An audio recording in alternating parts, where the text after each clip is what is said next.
you done?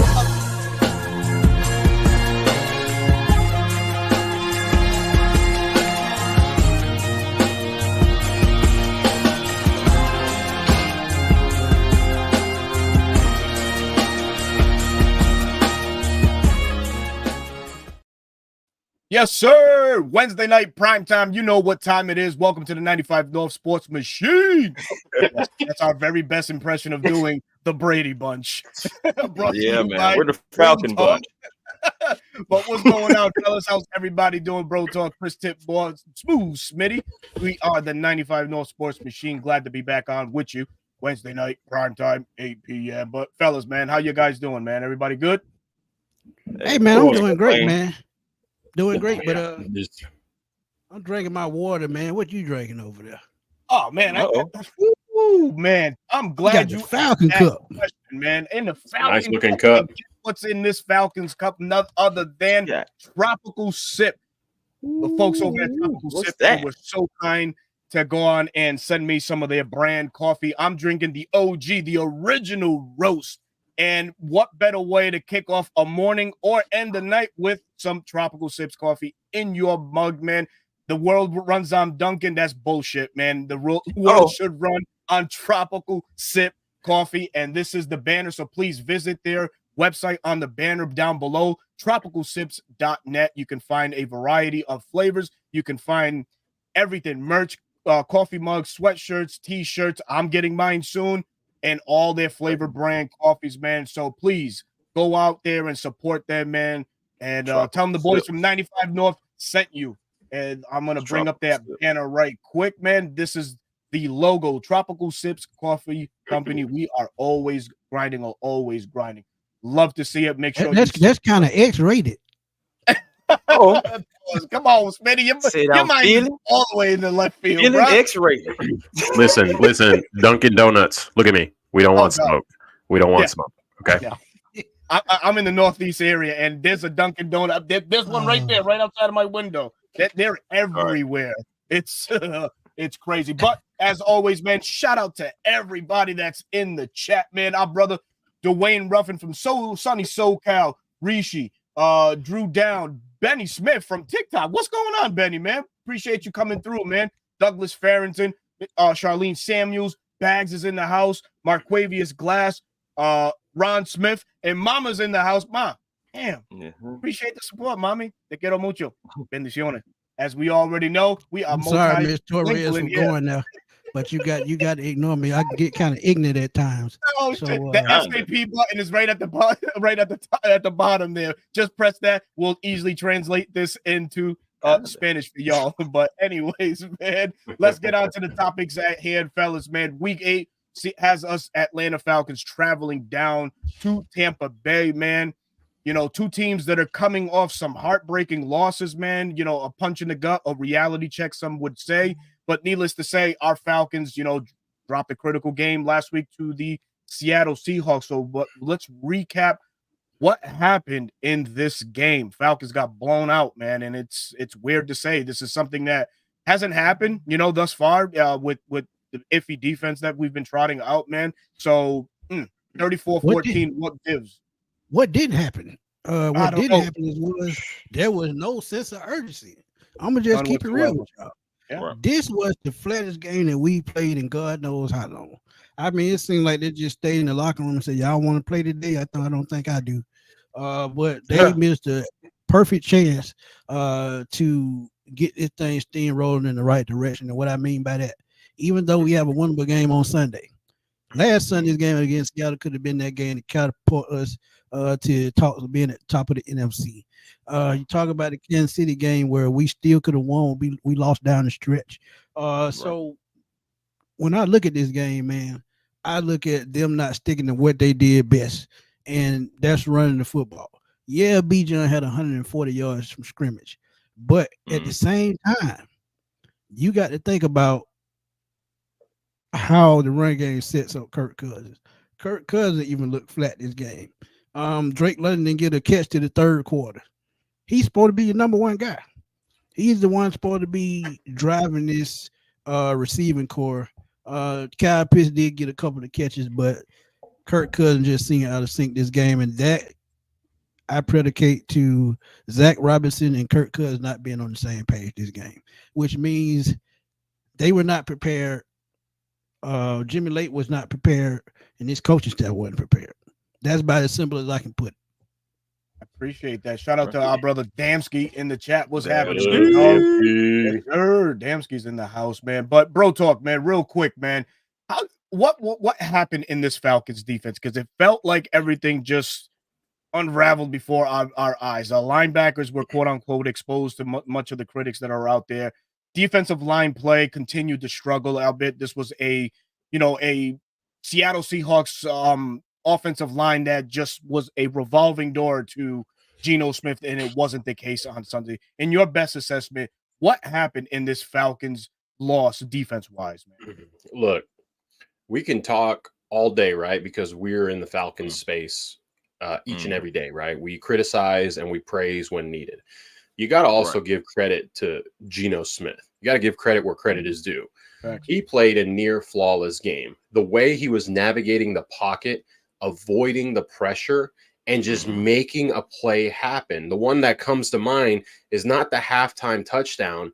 It was the play to Noah Fant where Kevin King had him there, and he just sees Noah Fant.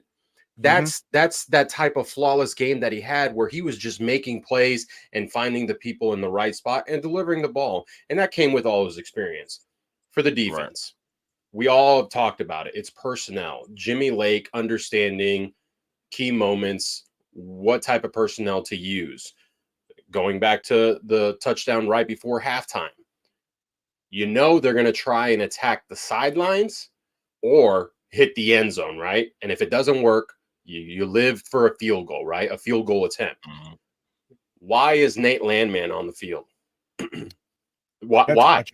A lot of people, I put out the post that they ran Tampa 2 and Nate Landman was late on the spot. A lot of people said he wasn't. Okay, but why is he there? Why don't we have a robber, a third safety? Yeah, Richie Grant would have been perfect in that spot. That would have been perfect in the middle of the field. That's just there. You take the underneath throw or the sideline throw. Okay, they move up, but you keep 4 points off the scoreboard. I will say that even with the Falcons playing flat defensively, offensively, we were in the game until that Zach fumble that ran for a touchdown. We were still in the game. So something could have happened. Once that happened, the nail was in the coffin. It's time to move on and look on to week 8. So for Jimmy Lake, granted, the matchup isn't going to be as strong because of the injuries to the other team. You got to look yourself in the mirror. Yes, there's a scheme that stems from Raheem Morris. Everyone complains about it. It's soft zone. It's 2 defensive tackles, not enough actual defensive linemen. Guys, Raheem Morris did the same thing in LA. He just had the different type of personnel. And he brought it up in the press conference. Yeah. He had a first ballot Hall of Famer, defensive player of the year in Aaron Donald. That in itself, the guy consumed 3 guys on the offensive line, and it allowed everyone else to flourish. We don't have that guy. So, of course, the scheme will get exposed because people are not winning their one-on-ones. Now, as 100%. I continue to rant. No. All you. No, go ahead. Do your thing. You cooking, brother. The defensive backs. Look at me when I say this, okay? I looked at it and I talked with Berto a little bit this morning. Why is AJ not being given the opportunity to be playing the nickel corner in the nickel package, dime package? Okay? Marlon Humphrey does it for Baltimore. Pay attention the next time you watch a Ravens game. Marlon Humphrey lines up outside in their base. When it's a nickel, he's inside. The rookie, Nate Wiggins, who is a similar size to someone on our team, Clark Phillips, plays the outside, right? And Nate Wiggins does well. Clark Phillips is a natural outside corner. I understand that D. Alford has played well, right? There's nothing to take away from D. Why not try him outside? Mike Hughes has played well. He plays better outside. Jalen Ramsey, when Raheem was the defensive coordinator, Jalen Ramsey, the playmaker, would go into the nickel. Would go into the nickel in the package. He's an outside corner. He needs to play outside. No. Let the man roam the field, play that man coverage that most nickels do, even in a zone scheme, right? They have their Q's and keys. Why not give AJ that opportunity? So this is what I mean. And that's a good question. That's a perfect point, because that also helps in the run game as well. We all know AJ plays well against the run, so that helps in that aspect as well. Listen, always sticks his nose in there. All four of the corners, Clark, D, Mike, AJ, they all play the run well. So I'm not worried about that. It's more so what in the first Tampa matchup, who were we beating our chest about that Mike Evans had in front of him? Antonio Hamilton. Move AJ to the slot. There you go. Now you have an actual man-on-man. Yep. And AJ performs better in the man-on-man coverage, right? Absolutely. Right. He does his assignment right, but everyone likes to pick on him because he got the contract, right? So give him an opportunity to show that he was worth every single penny. Absolutely. That bag right there. That's a great point. It just should put him in that category of a movable chess piece on this defense. That's exactly what we need. We focus so much on what we can do with our linebackers and how we can display them or deploy them in certain things. The secondary is just as important. Bro Talk, you cooked on that one, man, because that's exactly to our conversation earlier. Why not give AJ a chance to just further etch his feet as a top corner in this league? Let's see his versatility. Let's challenge him. Let's move him inside. Let's have him shadow as other receivers, a lot of the times. But it just seems like they just keep him on one side only. He has traveled a bit, but predominantly he is at one side. Yeah, he's a one-sided corner, and that's going to sound funny. And they're not using it to his strength anyway. They playing zone. They playing zone most of the time. He's a man corner. So if you play him in the slot, that's more man than anything. So absolutely, you got to play him to his strength. So I gotta go to Chris on this one. Chris, the defensive line, of course, like I mentioned, man, it's been a revolving door to get to Geno Smith all year. One of the more sacked quarterbacks in the NFL to date, man. But it seemed like this Falcons pass rush couldn't get everything going. Bro Talk just went in on what we can do going forward to help that, because of course all phases of the defense, they all blend in and they all work together at the end of the day. But defensive line speaking, man, what did you see in this game that maybe tipped you or said, man, we're not doing things the way that we're supposed to? Did anybody's play in this game like surprise you, to say the least, on this Falcons defense? I wouldn't say anybody really surprised me. I just feel like guys need more opportunities. Guys like Zach Harrison, guys like Rukaroro. I understand, money comes in the scheme of things, when guys are getting playing time, but Geno Smith was doing things that we knew that he could do. We knew that he could move around into the pocket and all of that stuff. Like the things that he was able to do, it just made us look like we was very unprepared. And we already know our pass rush is like last in the league. We can't get there. We can't generate the pressures. We can't hit the quarterback. That's still a glaring issue, regardless of, us being above 500. We still have that glaring issue that we cannot get the quarterback on the ground. Quarterback comes in clean jersey, leaves out clean jersey. And even though we did get a sack in this particular game, that's just not going to be enough against Geno Smith. Like Bro Talk was cooking earlier, saying how he was moving around in the pocket and able to get off with the Noah Fant play. Noah Fant went exactly what Jesse Bates blitzed from. And he just sat right there in the zone and gave Geno Smith an out.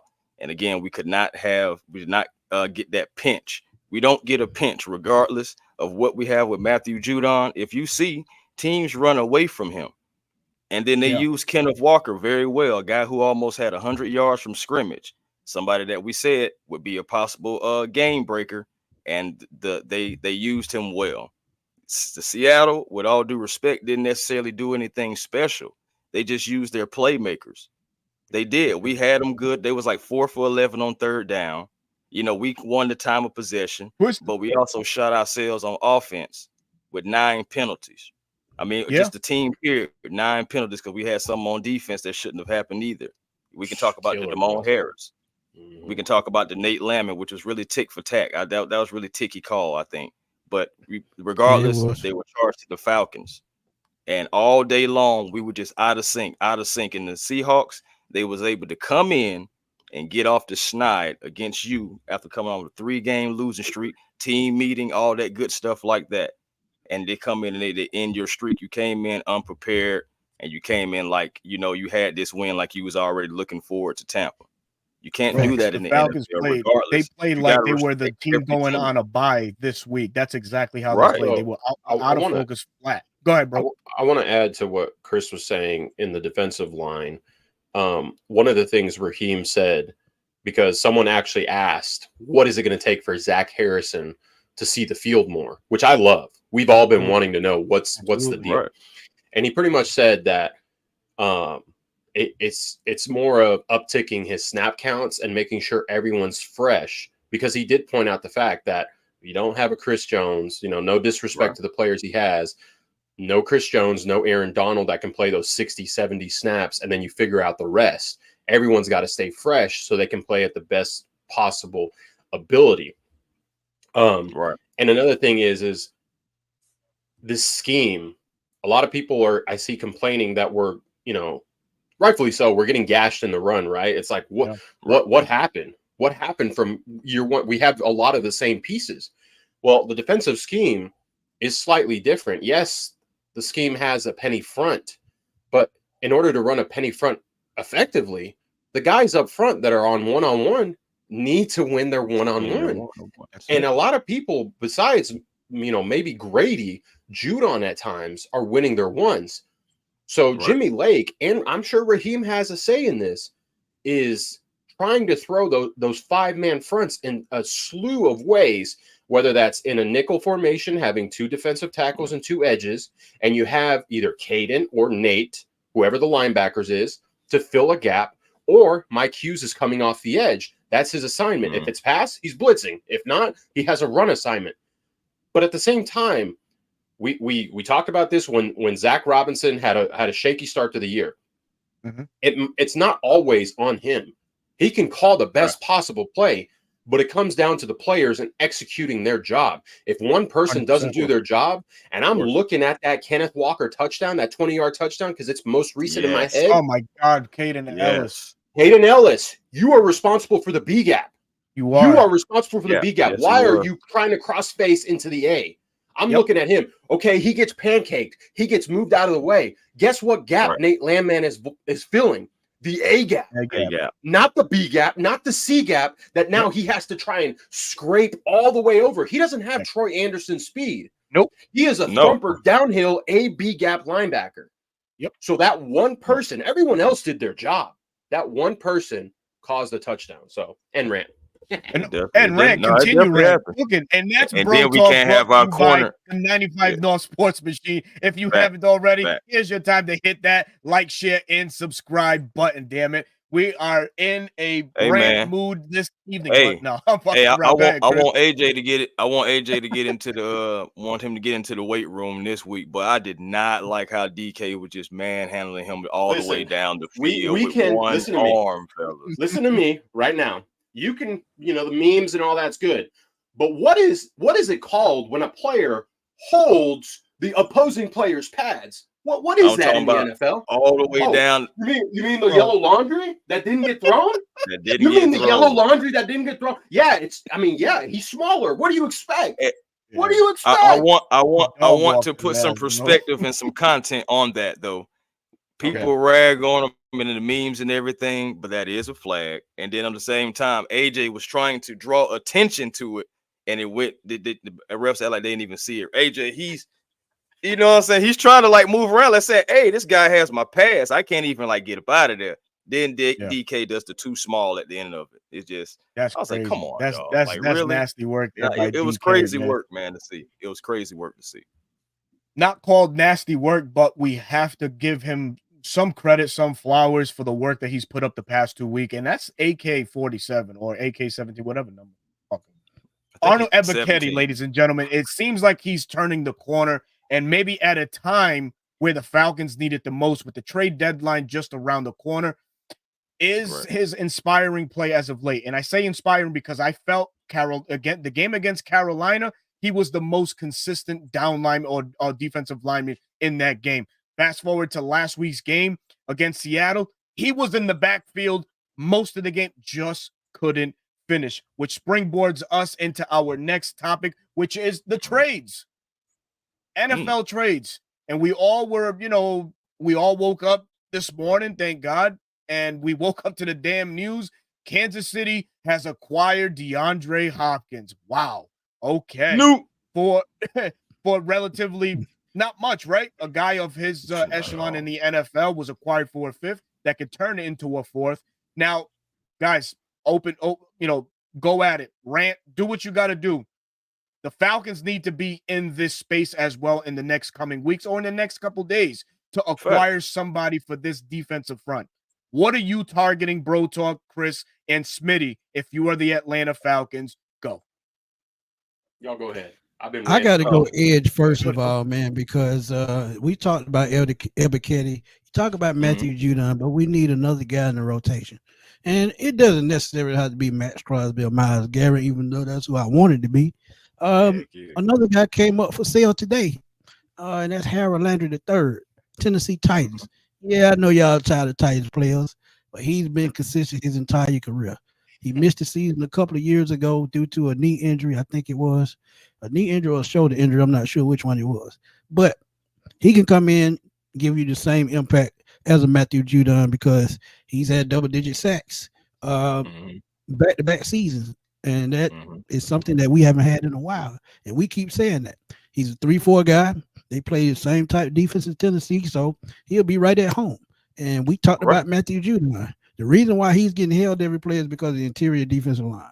And Berto has talked about it for the last 2-3 weeks. You got to go out and get a big guy. We had Anthony Rush a couple of years ago where they pushed him all the way out in the street and he never returned. Eddie Goldman. There was Eddie Goldman site in the first 2 games, haven't played anymore. So now you got to go out and get a big guy to clog up that middle. And I'll be honest with y'all. A LaCale London who played well last year. He came in, did well. Yep. He's not a big name, but he came in and did his job well. So if you can go out and get a guy that can just eat up space to help these guys get home, that's all you need. It doesn't have to be a big name guy, just as long as they come in and do their job. But Harold Landry III is a guy I would keep my eye on because 1, he's not going to cost as much as a Myles Garrett or a Max Crosby. 2, I think he's on last year's deal, so half of his contract is paid for the year. And next year, if it doesn't work out this year, hey, he's in the street looking for a job somewhere else. So that's one guy I would keep my eye on. But I agree with Berto 100%, as he's been saying. But you got to go out and find that guy that can eat up space. I'm not gonna lie to you. For one thing, yes, the Falcons need to be into the market for a pass rusher. I'm also strongly believe that you guys got to play your guys and see what you have as well with the Brandon Dorlises and also the Ruka Rose. Like, just see what you have. You do have Raheem, he's coming. Yeah, and that's and good because we need to see what you have so you can better evaluate to see if you have to go super big or can you make a few little small moves that will help the team. Like, you need to evaluate. I don't feel like we fully evaluated this defense as a whole just yet, especially when we're talking about the line. But if you do go get a guy, I do want Myles Garrett, I do want Max Crosby, of course. That's the big splash. Those are the game records. Those are the guys with the attitude. But I also wouldn't mind looking at Zadarius Smith, somebody who's not going to cost as much as those 2 names that I just named. So you can have him. He can play the flats. He can help with pass rush, give you that pinch because we don't have that pinch. You always see the offense running away from Judon, or they'll block off him and then, pretty much run the offense right where they blocked from where he came from. So they're scheming against Judon. We don't have a guy that, that's coming on that other side, giving that pinch to the quarterback and collapsing that pocket. I'm glad you said that because the way you counter that, and me and Berto have talked about this, if you have shit like that going on, then Zach Harrison is the perfect player to be on that other side, a guy that can set the edge, a guy that can eat up space on that end. I think that's perfect. Yeah, and my thing is I want to see more of Zach Harrison because that's, again, you have to fully evaluate your team to see what you have. Bro, talk what you got, man. I see you with the crazy eyes. He's going over there. See you with the crazy eyes over there. Listen, I'm going to be fantastic, by the way, folks. Inside joke. I'm going to be that guy I'm gonna be that guy. Oh man, the Zach Harrison at the edge. It's over. It's not gonna happen. Not under Raheem's watch. But that's not a bad thing, right? Zach Harrison's very tall. He's got some size. There are some other guys that didn't play the edge that played, from the 3 to the 5, right over the tackle, the 4-eye.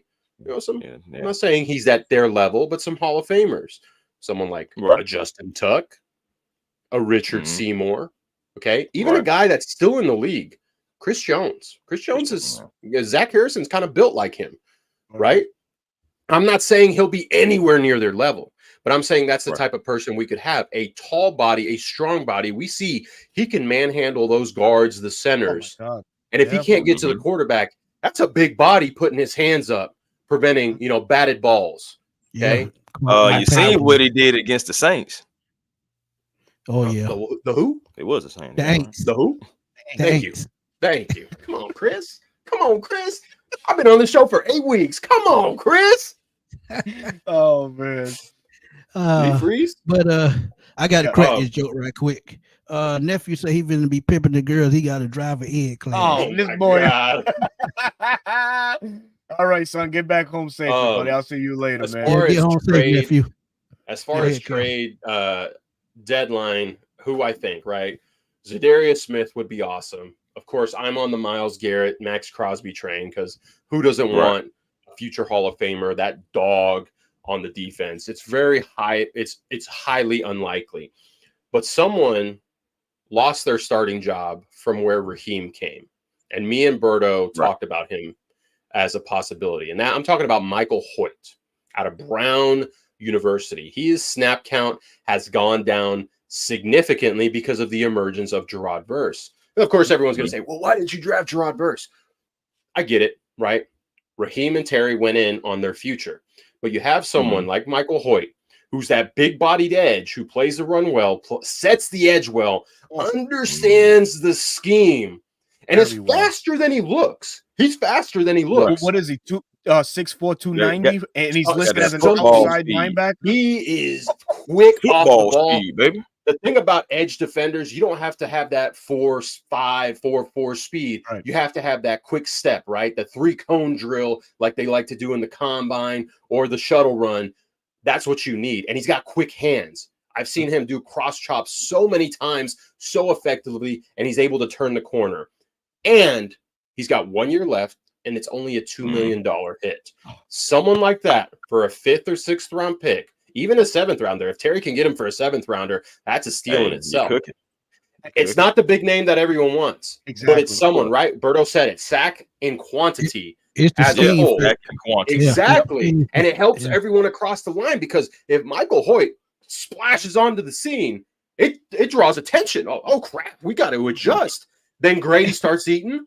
Then Zach Harrison, David Onyemata. Hey, guess what? The guy we traded a 3rd round pick all of a sudden is wiping his mouth from a sack. Yeah. Yep. We need more of that in Atlanta. We ain't seen that in a while, man. It's been too long. We haven't seen it in a while, and we need more of that, and he needs help. Listen, Matthew Judon is an efficient sack person. He's smart. He knows how to get things done. He's not that speed guy. He's more of a power stunt guy that can take the angles and eliminate the quarterback. So for those of you that thought he was going to be Hassan Reddick fast or anyone else, that was never the reality.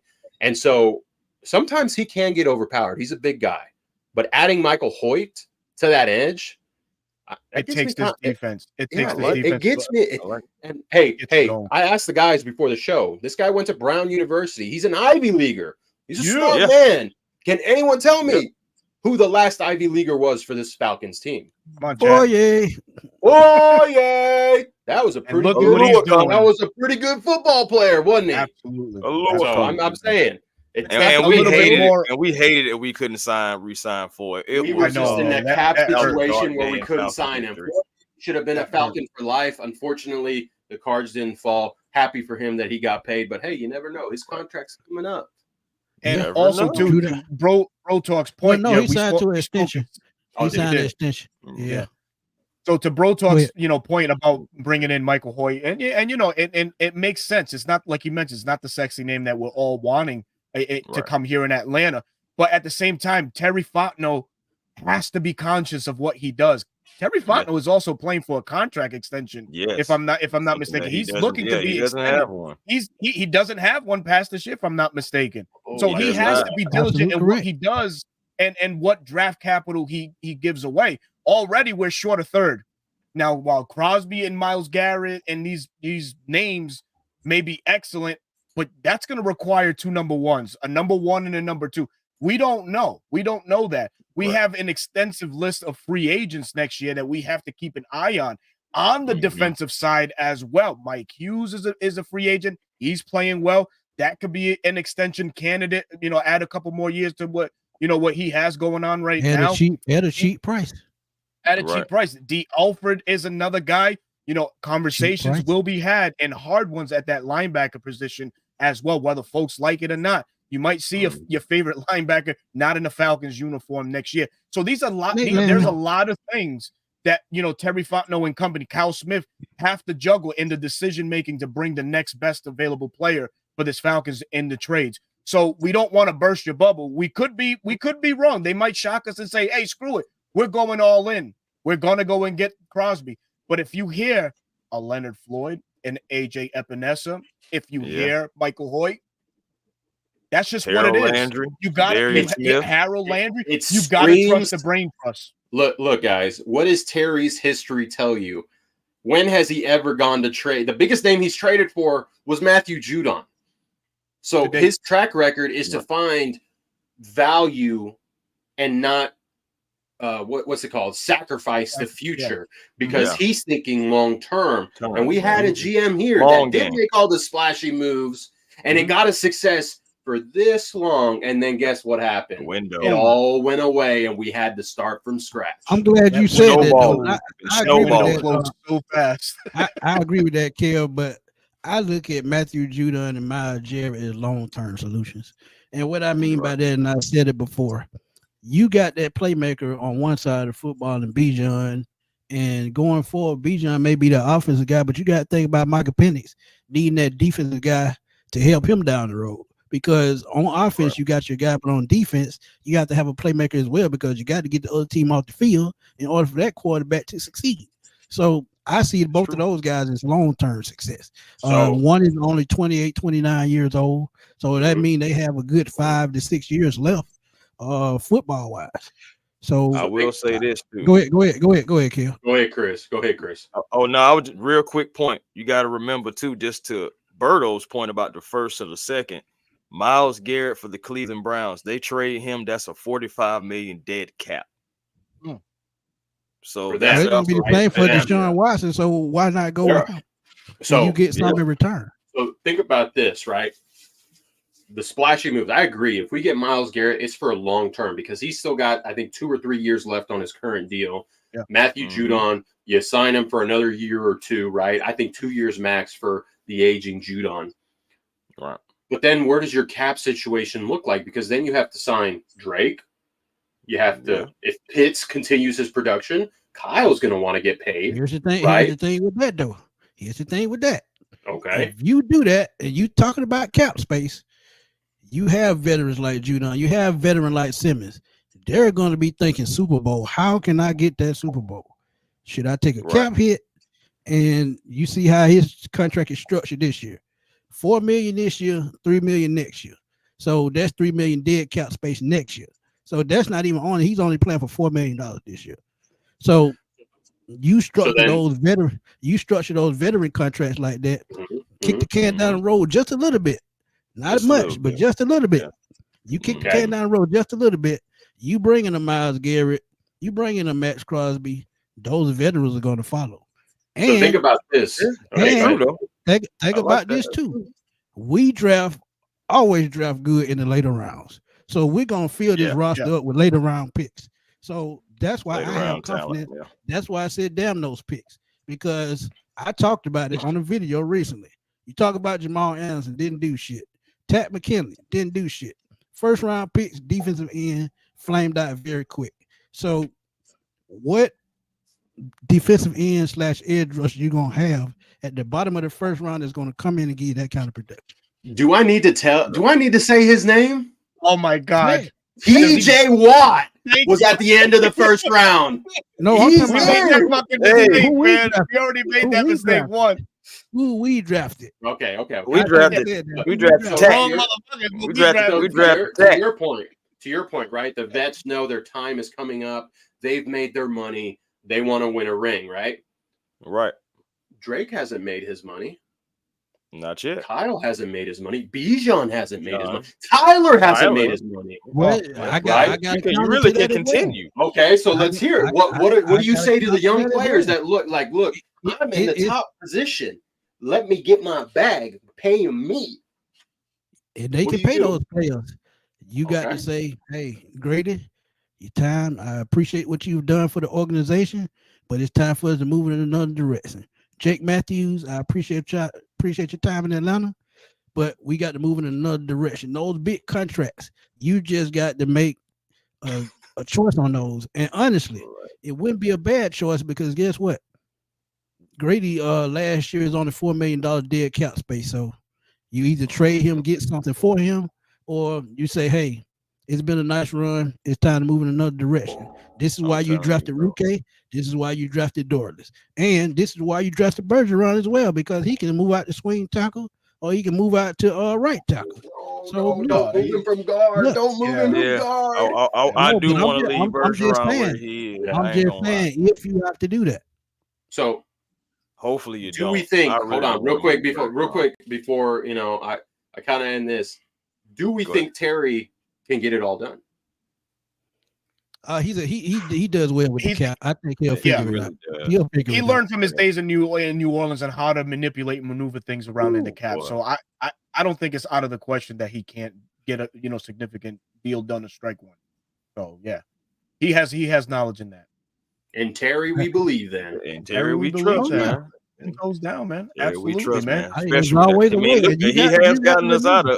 has gotten us into the situation that we're in to be able to go get players, to be able to absolutely have possible capital to talk. He made some of the hardest decisions in Atlanta when he arrived here. Chris Smitty, you already know Matt Ryan, Deion Jones, Julio Jones, you name it, man. Yeah, they were all important decisions and some tough ones. Electing not to re-sign Foye Oluokun, you know what I mean? So and you got to think we don't really have a middle linebacker outside of Kate Ellis next year. Nate Lamont is on a 1-year deal, a little bit over $1 million. So that's going to be a guy by Ernest, the young LaForth got traded yet again. What makes you think Caden's going to be here next year? Dun dun dun. A discussion for another day, but let's keep discussion for another day. We're talking week 8 Buccaneers. Yeah, I'm about to say because we about to get into a whole nother show, baby. We don't want to gaslight anybody into thinking anything. We ain't gonna gaslight nobody, man. We just giving y'all our points, our facts, because that's what we do, man. Just like me and Kev just gave y'all. We just gave y'all some pointers, something to think about. So go rest of the season. Just think about. The future is bright. It's bright. Future is and definitely bright. And what's going to be bright is the Sunday matchup in sunny Tampa Bay. Falcons, like I mentioned, go down to Tampa Bay. Falcons in a prime opportunity or prime space to really do away with Tampa Bay with the victory. Strengthen their record within the NFC South to 5-0. Also regain a win in the loss column as far as an NFC conference. What you said they're gonna do, Berto? I don't know. You said they're gonna do away with them. Yeah, they can do away with them. That's it, man. Do away with you go. Them. Yeah, there you go. God damn it! But both teams coming off of some, heartbreaking losses in this past week, but none more than what Tampa Bay lost on Monday night, and it's been the headlines in all of football, the Chris Godwin Todd Bowles situation. Fellas, we're gonna touch on this real quick, man. I'll kick it with bro talk, man, because you've been on fire, man, so please continue to carry that torch, brother. Real quick, man, how do you feel? Was it the right decision to keep your superstar player out that late in the game? Todd Bowles' answer was no. We had a chance. The real answer is that was probably one of the dumbest things you could have done. bro. One of the dumbest things, because look, something people didn't look at was the new onside kick rule is you only get 2 onside kick attempts. So Harbaugh was chilling. He's like, I don't care. Onside kick it again. I'm going to get the ball back either way, and then I'm going to run out the clock. That was a coaching mistake, and now you have lost one of the most efficient. I think he was first or second in receiving yards in the league. First. You take away. Anyways, Chris Godwin, even though he plays for a division rival, he is one of the better slot receivers. Then you have Mike Evans, competitor, right? Yep. Right. Hey, you know what, Mike? Let's let the rookies, let's heal you up because we have a key divisional matchup. Coaching malpractice is going to help the Falcons. I'm very upset, and I feel for Chris Godwin because he's gone through a serious injury before, and he's worked his way back up. He was on a contract year. You're messing with the man's money. What are we doing here? Absolutely. What are we doing here? Of course, it benefits the Falcons, but the good news, he don't come back to Tampa. He's not coming back to Tampa. Right. And then look at what Baker Mayfield historically has done. Right? I'm happy because I'm a Baker hater.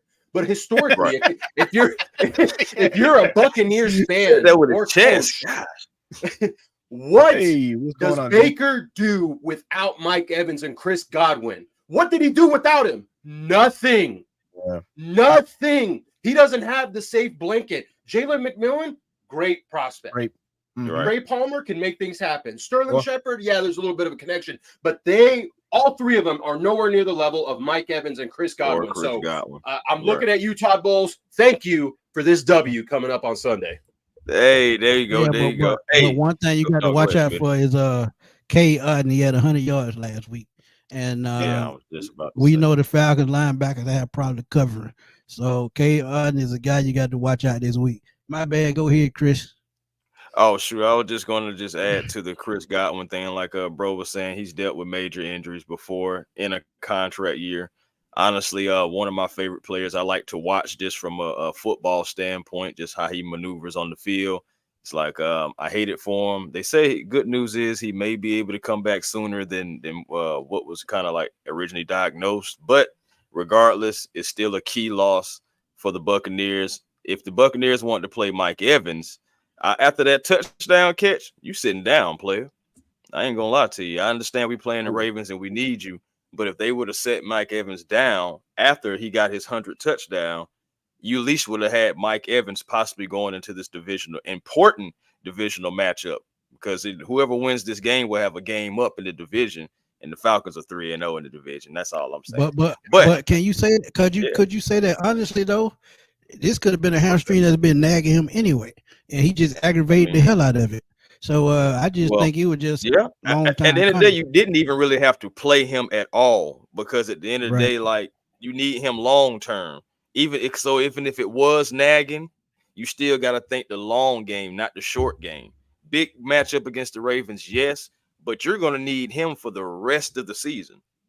You know what I'm saying? Like guys are going to play hurt. Guys are playing hurt now anyway. So it's injuries and all that stuff is a part of the game.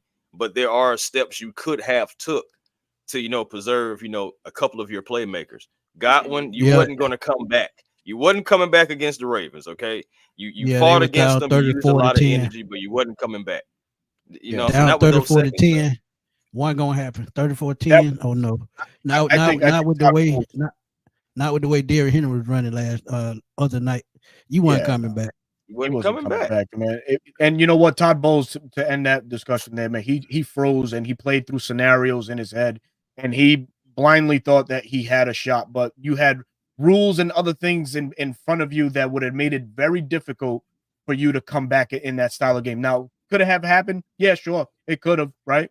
Weirder shit has happened in the NFL, but when the game is kind of out of line because of how it's been dictated the entire game. You just mentioned Derrick Henry. They would have just simply ran the clock down. And the run scheme or the run fits that Tampa Bay were utilizing to try and stop Henry were not working at all. So it would have been a handle probably for another 7 in Henry's defense. But needless to say, man, God, we wish you a speedy recovery. We know that you're not going to be a part of this matchup.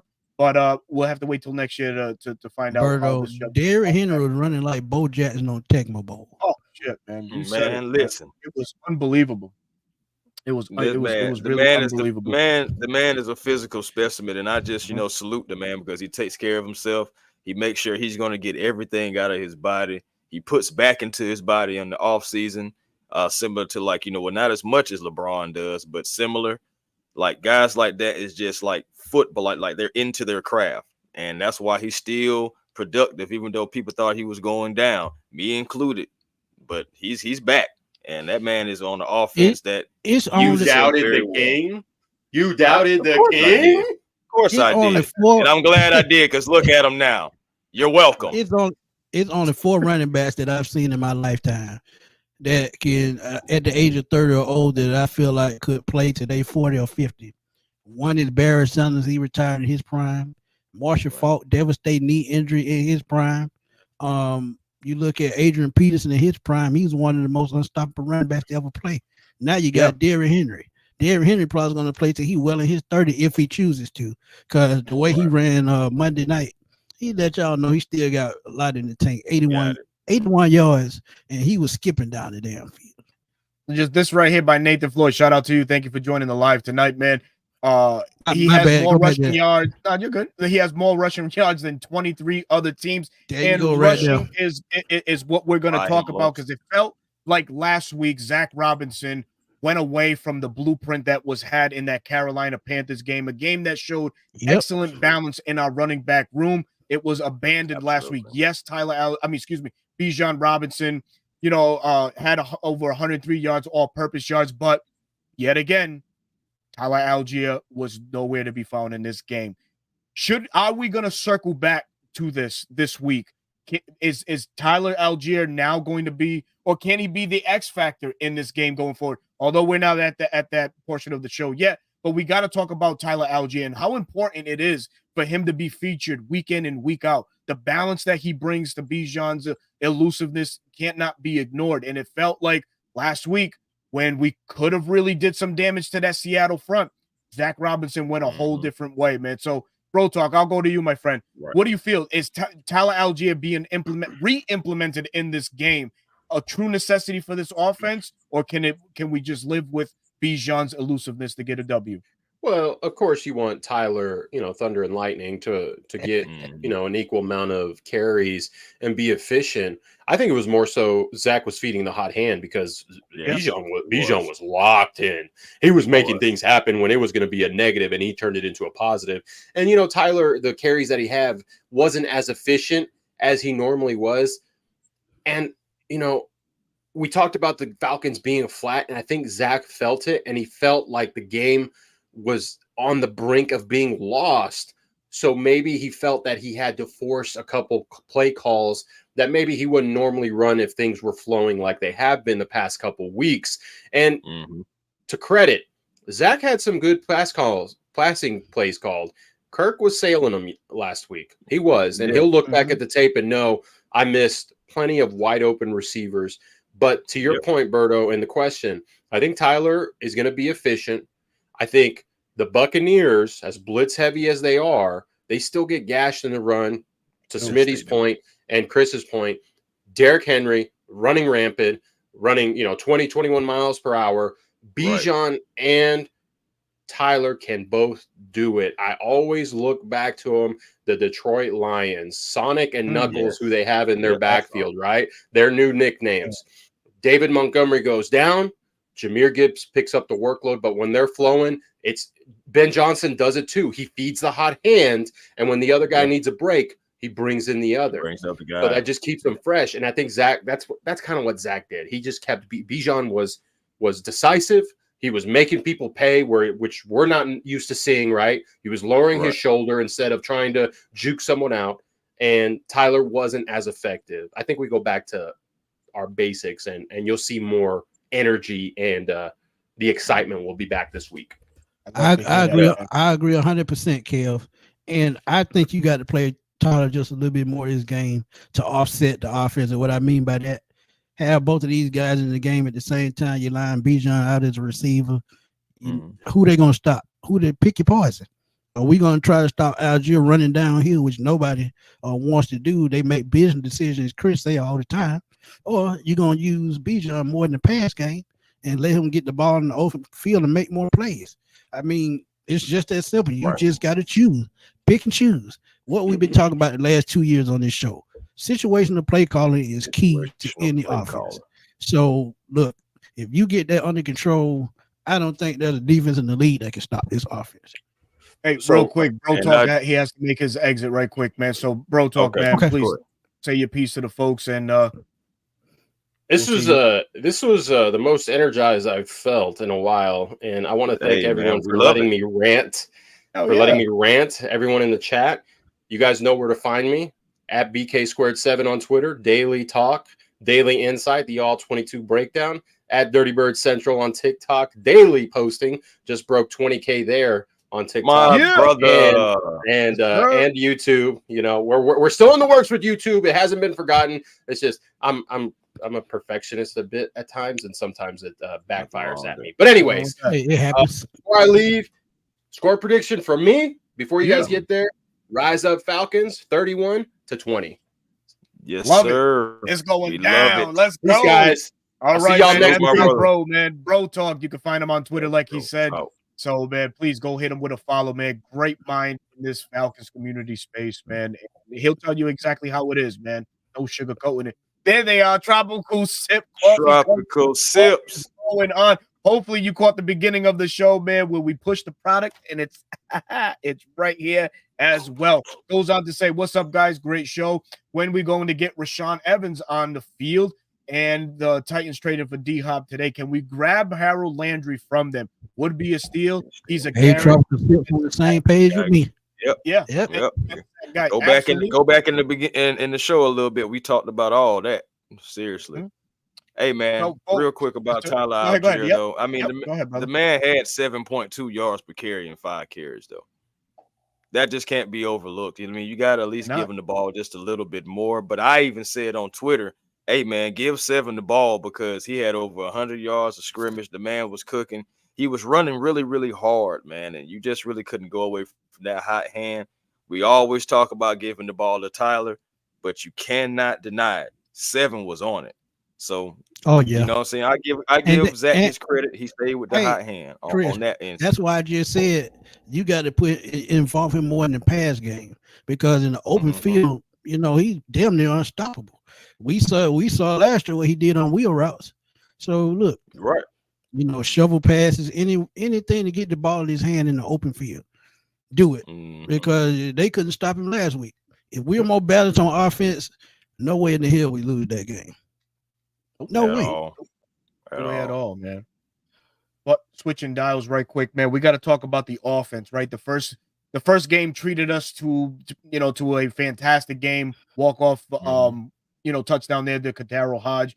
But Tampa Bay gets a very important piece back on their defense. Antoine Winfield back on the field. I know they lost Jamal Dean. Don't know what his status is going to be.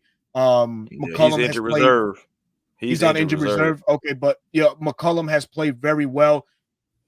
Not taking anything away from anything more from what that Tampa Bay defense has. But are we going to see can Kirk Cousins bounce back against this Tampa Bay secondary on Sunday is what I'm trying to get at. He had an off day, 2 picks, 1 TD, didn't really look comfortable in the pocket in Kirk on Sunday. He rushed through his progressions. He kind of looked like the week 1 Kirk Cousins to me, man. We're games away from that. So really he just had a bad day. How does he bounce back in this game against Tampa Bay? Utilizing Kyle Pitts a little bit more has seemed to do the trick. Kyle Pitts has rebounded to life, so to say. He's been averaging well over 70 yards these last 3 weeks. So hopefully some comfortability is going on with Kirk and Kyle there. But you guys, what do you guys feel? Can Kirk Cousins bounce back in this all-important NFC South showdown? I tell you what his ass got to do this game. He's got to get Drake London.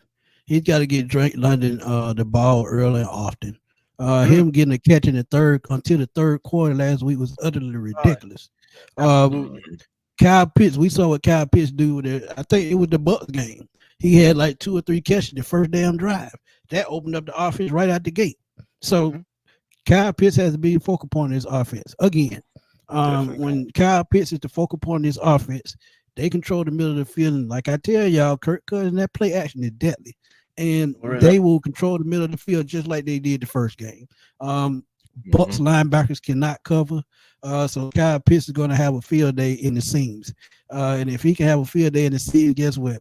I can see Darnell Mooney having another big game. He went off against Tampa. So he won't have 500 yards, but trust me, he'll have at least 3 if Kyle Pitts is the focal point of this offense this game. Beautiful. I'm going to go with Drake London. I feel like you can move him around, put him in the slot outside. I think you can use Drake London very well, similar to how you were talking about with Kyle Pitts. Dean is on injured reserve now. So they have rookie Tyreek Funderburk, undrafted free agent out of Appalachian State. Now we know if you can play football, you can play football, and he's impressed the Bucs. Drake London may be matched up with him. They may try to have him follow Drake London. At the end of the day, he's still giving up about 5 inches up to Drake London. Use Drake London and welcome this rookie to the NFL. Use our number 1 receiver and let him continue to have his productive season as he now has a quarterback. So heck yeah, Kirk Cousins can bounce back because he has Kyle Pitts. He has a run game that needs to be utilized. And he has a number 1 receiver who is showing that he's a number 1 receiver with a rookie on him. And you can play football all you want, but at the end of the day, we have to show our dominance in that area right there. Move Drake London around, use Drake London to gash this defense. And don't forget about Darnell Mooney as well, because he had a big game against the Bucs at home as well. We know it's today, but tomorrow is our friend right here, Miss Angela Myers. It's your birthday.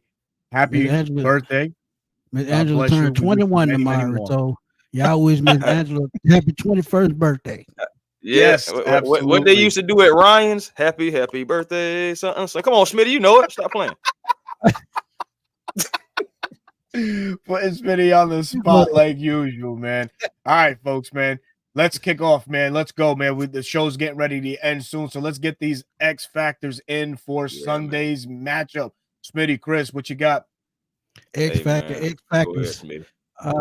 I'm going Kyle Pitts again, man. Like I said, if he can open up the middle of the field and they get him just like I said with Drake London, just like Chris said with Drake London, if they get either of those guys going early on in the game, it's going to be a long game for Tampa.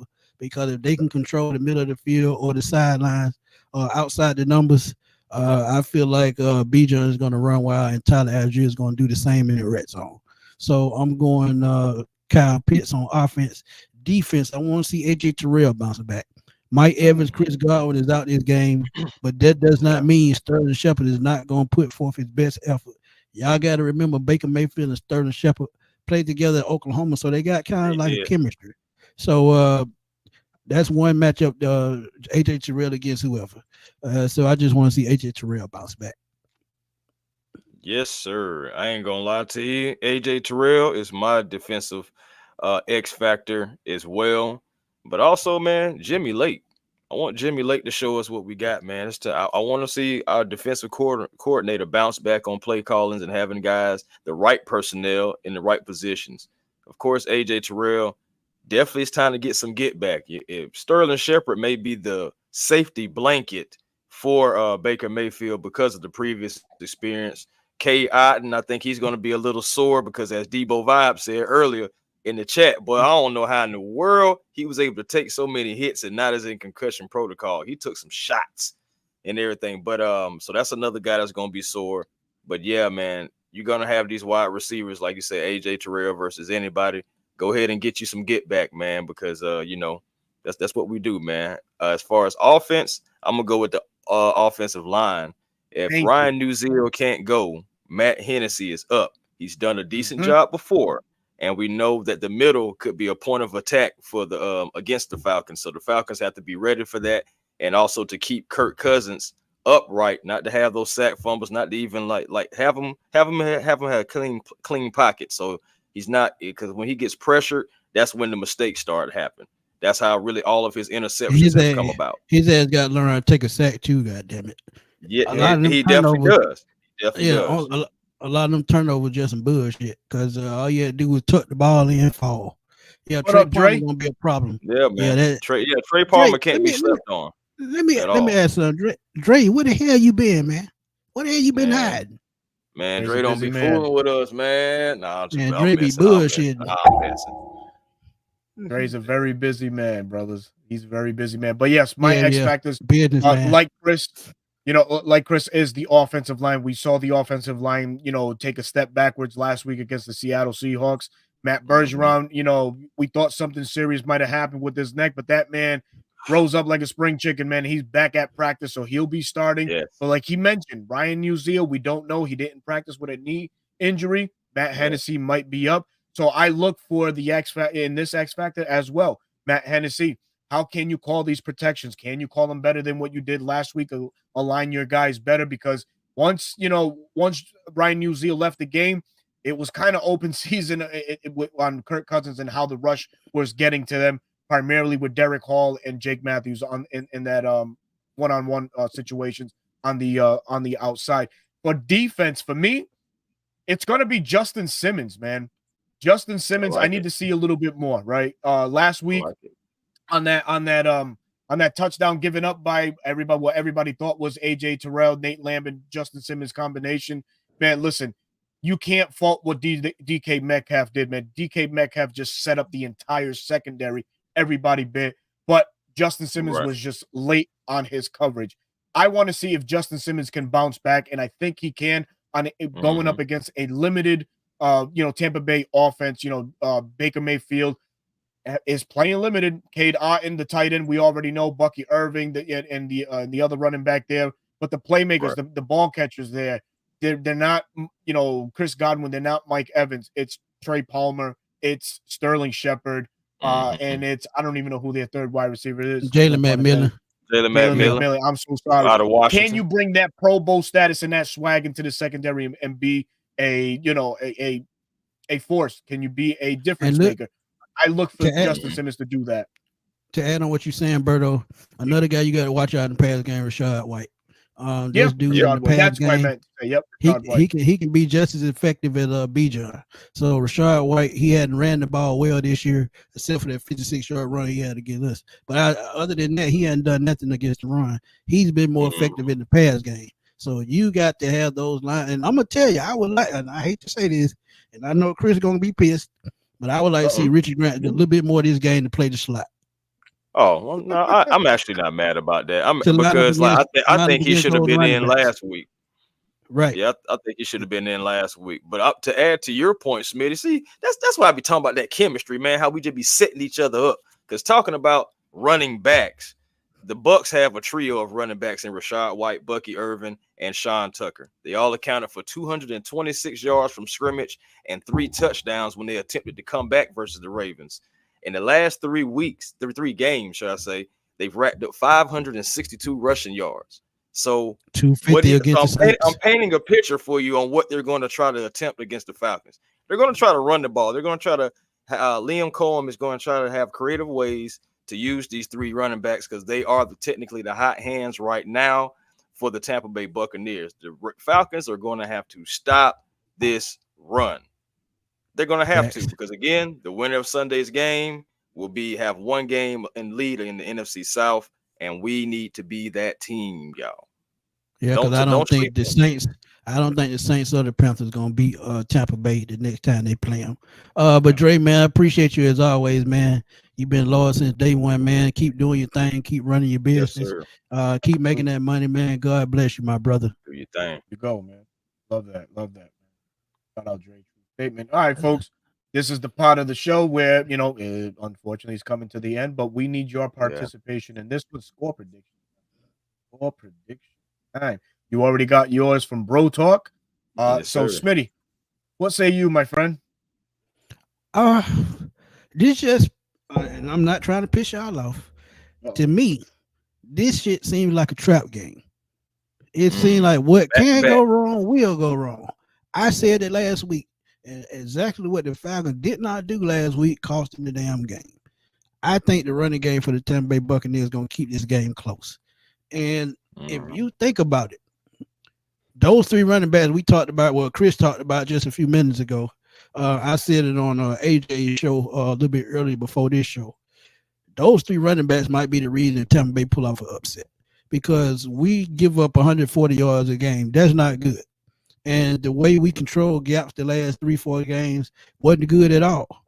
But, however, our run game, I think, is going to control the clock this game, which gives us the win in the end. I see it 27-21, and I'm going to stick to that. Would you say 27-21? 27-21. 27-21. That's a good score. Yeah, I actually think it's going to be a closer game just because we're on the road. The Bucs, the Bucs fans are going to try to rally behind that team as much as they possibly can. It's going to be up to the Falcons to demoralize this team even more than they're already up against it. But those 3 running backs that I just talked about, I talked about them for a reason. I believe that they're going to try to incorporate these guys. We are, I believe, 24th in the league now, in rushing yards. It came down from 142. It's to 137 now. 5 yards. You know what I'm saying? But, you know what I'm saying? I mean, we was 27. We're 24. I mean, take it with a grain of salt the way you want to take it. But, but like I said, too, it can be misleading because those first 2 games, first 3 games, you get scrambling quarterback. So I still put us in the 125, 130 range. No, seriously. So, we got to take care of the run game. I believe this is going to be close still, though. But, of course, I'm going with the good guys, the Falcons. So I'm going to go with 23-17 Falcons. I'm sure that, any professional, even us as just content creators, we hear the outside rumbles. We hear all the bullshit talk. We hear everything. Right? It's natural. So does Jack Robinson. So does Jimmy Lake. And the point that I'm trying to make is these are this could be a get right game for both gentlemen. Both gentlemen coming off of subpar performances on offense and defense as coaches. It would be a great time for Zach Robinson to right his wrongs, and so for Jimmy Lake as well. So with that said, man, stopping the Tampa Bay Buccaneers run defense is very key, and I think the Falcons will succeed in that. I think there's enough out there to say, hey, that's the engine right now, as limited as they are in the playmaker abilities with the wide receivers. We got to hone down and we got to stop this run to make them one-dimensional. So with all that said, man, I look for the Falcons to steal a victory. So give me 27-20. The good guys rise up. Yes, Jacko Bluntly, what's good, man? I know you're a Bucs good, fan. Jacko? Shout out to you, man. Yeah. Taking up for them Bucs, man. You got to stick by your team no matter what. That's so right. I get it. Absolutely. That's right. Absolutely. Man. Said Buck and Tuck gonna run all over that sound kind of preferred. Oh, come on, man. Don't do us like that, man. We can't have that this week. We can't have that this week, man. I'm just fucking around, man. You know I got to cut the food, man. I got you. Yeah, I wouldn't be me. Indeed. I wouldn't be me if I wasn't bullshitting. Hey, I gotta say this right quick too. Where'd he go? Here he is, right here. Rishi Mohan, man. He's gonna be at the Tampa Bay game, man. Shout out to you, man. Hope you have a great time. Man. Just have fun, be careful, man. Rise up, represent, brother. Facts. Yeah, man. Man, I wanted to get down there. Absolutely, yeah, man. All the best. Y'all some good scores, man. So yeah, I like them. I like them. Jacko Bluntly, man, all the best, man. It's all love, man. We just having fun, man. That's all. We bullshit on this show. I got something for you. I got something for you, man. Whoever is the closest to the score gets a prize. Well, that's going to be 27-20. Yeah, so if y'all put out a score, y'all remember it, write it down, do what you got to do. If that score pops up, we'll be on the post game. Chris said he got something for y'all Sunday. Got something for you. It fatted me. There we go. Yeah, man. But folks, man, we thank each and every one of you, man. Got this stream popping off to almost 300 views just in one sitting. So we definitely thank everybody that put eyes on us. Thank everybody in the comment section tonight, man. Always keeping it live and fresh, man, and interesting, man. Everybody in the chat, man, always has something great and interesting to say. So we appreciate your work. Wow, 27. I'm gonna take note of these scores. I like. If it's 42-10, then guess what? Let's go, man. But yep, this is the end of the show. So, Chris, please tell the folks where they can find you, man.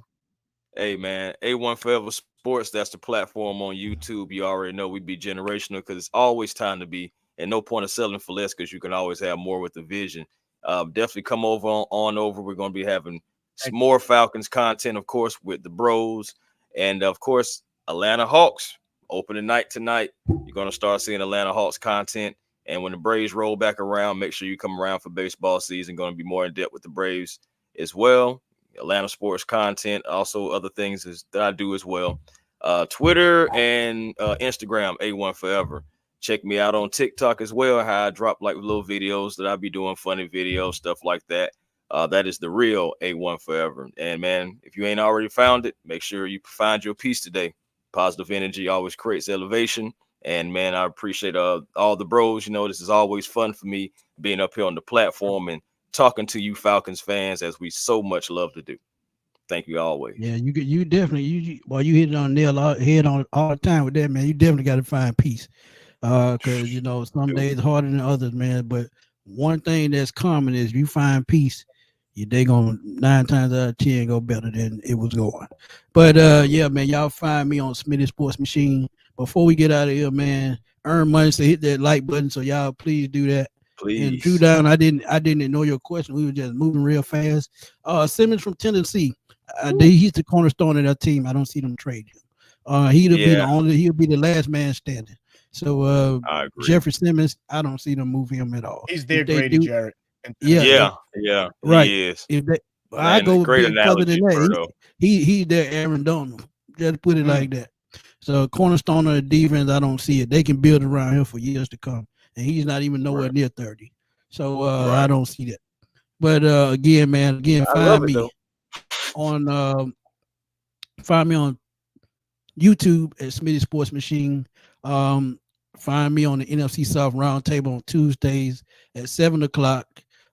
Talking with my guys Clay, TJ, James, and Kobe host the show. So we always have a great time with those guys, man, on Tuesdays at 7:00. Sundays after the game, and this Sunday after the game, we'll be on about 4:40, somewhere in that range, for the post-game show. Y'all please come through. And like Chris said, if y'all predict that score on point, he got a surprise for y'all, man. Yeah, so or at least the closest one to it. Right. So look, we always having fun on Sports Machine, and we try to bring y'all the best content possible. So again, we haven't forgot about y'all on that 95 North channel. It's coming soon, so y'all can help us reach superstar status, because we putting in work, so we just need y'all help. Jacko said the MC South Roundtable is lit. He's always in there, and thank you for tuning into that as well. So Jacko, I appreciate you, my brother. Yep. Salute. Got out of your Falcon Mind. Shout out to the bros as well, man. Oh, my guys in there. What's going on, man? John, Mike, what's good, man? Appreciate y'all. Just got done doing the show, so make sure you guys go back to the Out of Your Falcon Mind. Not only hit them with the subscribe button, but also check out their content, like, share, and subscribe, like I just mentioned, man. Shout out John and Mike, man. They've had some incredible shows as of late, man. All their shows are incredible, but they've had some incredible guests. Most recently, Kenny of Grits Blitz, man. Fantastic show, man. But with that, man. Also, before you go, shout out to John and Mike too, man. They not only do sports, man. They give you life advice, and I love that about them. They do. Sometimes your advice can change the trajectory of a person's life, man, because you never know what people are going through. So sometimes putting life advice out there as part of your show, I think is mandatory. So shout out to y'all, man, for always giving great advice, not only with sports, but with life as well. Yeah, and shout out to Biscuit. Shout out to Biscuit. Regardless, man, sometimes I don't agree with Biscuit's picks, but I can't lie. The Biscuit don't pick us losing to the Steelers and the Seahawks, so I got to shout out to Biscuit. Yeah. That's crazy work. All right, folks, man. I'm your boy Berto, host of the 95 North Falcons Talk Show. Also, your host of the 95 North Sports Machine. You can find me on YouTube under that banter right here, 95 North Falcons Talk Show. You can find me on what is it, Twitter, X, whatever the hell it is. You can find me on the All Right Falcons, another platform I like to chop it up with Falcon fans as well. And I'm also your Bleacher Report content creator for these Atlanta Falcons. Find me around 4:05, 4:10 officially Sunday afternoon with my post-game analysis and reaction to all the action from Sunday's game. So for Chris, for Smitty, for myself, Berto, man, we will catch y'all on Sunday, man. Make sure y'all come through 4:40 p.m., man. We'll see y'all there, and we'll give you your Wednesday night back, everybody. Peace.